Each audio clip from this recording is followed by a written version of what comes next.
si aad u samaysato Bedwinner account waxaad samaynaysaa inaad dhahdo logout account ku kacsan ama la soo deg linkiga hoose. waxaad samaynaysaa marka saan oo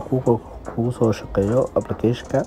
waxaad taabanaysaa meesha qorata registration kadib in one click marka saan kugu soo baxbogaan meesha shilin Soomaaliya ka bedelaysaa US dollar ka dhigaysaa. US dollar marka ka dhigto qaybta promo code qoranta waxaa gelinaysaa daafi marka geliso qaybta yes ay confirm marka dhahdo calaamada kala riixaysa marka riixdo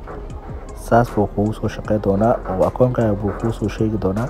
kadib account-kaaga saas buu isticmaali kartaa haddii aad sarif u baahan tahay nagala soo xiriir. marka hore soo dhawow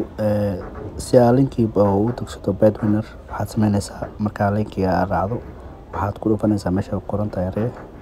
kadib saas aad wadaysaa waana aqbalay meesha qoran tahay taabanaysaa kadib password waxaad geli doontaa daafi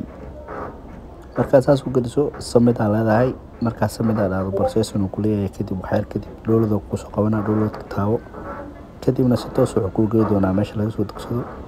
kadib marka saas aad soo degsato oo saas ku dhaho kadib waxaad arki doontaa qayb qoran tahay download aad taabanaysaa marka taabatana saas uu kugu soo degay kadib waxaad sugaysaa ilaa uu kaaga degayo kadib saas open aad leedahay caadi u degsanaysaa install